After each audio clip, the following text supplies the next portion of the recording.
Justice justice justice for হাদি। অন্যায় করতে যত সহজ, বিচার চাওয়াটা তার থেকে বেশি কঠিন হয়ে পড়ে।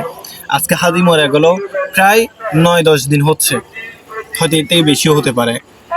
তো এতদিনের মধ্যেও আমাদের বাংলাদেশের এত মানুষ তার বিচার চাওয়ার পরও, বিচার চাওয়ার জন্য এত আন্দোলন করার পরও এখনো পর্যন্ত সঠিক বিচারটা করতে পারলো না।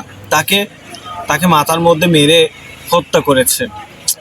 এটা পুরো বিশ্বের মানুষ জানার পরও আমাদের বাংলাদেশে আমাদের উপদেষ্টারা যারা হচ্ছে পুরো দেশের ভার নিয়েছে, তারা সঠিক একটা বিচার দিবে, মানুষের ন্যায্য অধিকার ফিরিয়ে দিবে, সেজন্য তারা ওই জায়গায় গেছে।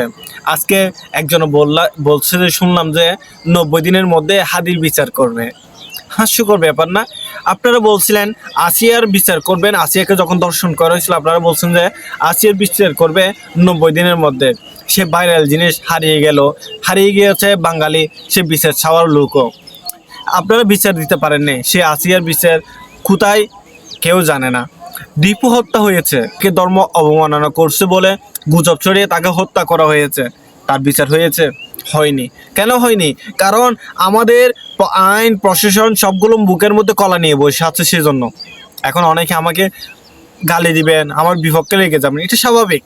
আপনারা বলতে পারেন, কারণ হচ্ছে আপনারা কোন বিচারটা করতে পারছেন একটা দেখান।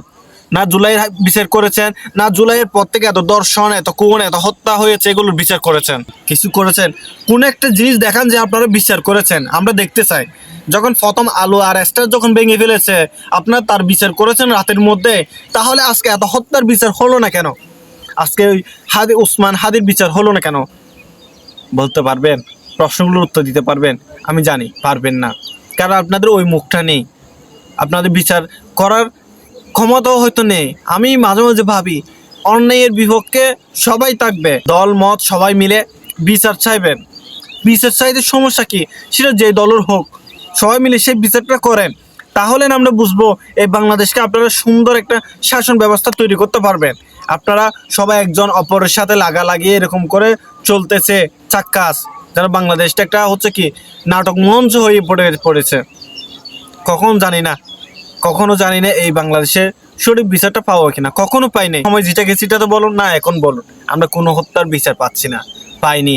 কোনো শাসন ব্যবস্থা আছে বলে মনে হয় না। আসলে মাঝে মাঝে আমরা নিজেরা ডিপ্রেশনে পড়ে যাই এই বাংলাদেশের এই অবস্থাগুলো দেখে। জানি না এর পরিবর্তন কখন হবে, কখন কে বিচার হবে, ভাবতে অবাক লাগে। আমরা দিন শেষে ওসমান হাদির বিচার চাই, আমরা দিন শেষে দীপু হত্যার বিচার চাই। শুধু দীপু নয়, এখানে বাংলাদেশের যত অন্যায় অবিচার হবে সবগুলো বিচার করতে হবে। আমি এমন বলছি না আবার প্রথম আলো স্টার ভাঙা বৈধতা বলছি না, আমি বলতে চাচ্ছি ওইটা ভাঙার কারণে যে আপনারা যে বিচারটা করতে পারছেন রাতের মধ্যেই, তার বিচারটা করার জন্য আপনারা যে আগ্রহ দেখিয়েছেন, ওই আগ্রহটা ওসমান হাদির বেলায় দেখান, ওই আগ্রহটা দীপুর পক্ষে দেখান, আপনারা বিচার করে দেখান, তখন আমরা বুঝবো আপনার বিচারের পক্ষে। জানি না বিচার আদৌ আমরা পাবো কিনা, তাই ও দিন শেষে বলি আমাদের ওসমান হাদি এবং দীপুর হত্যার বিচার করুন। ধন্যবাদ।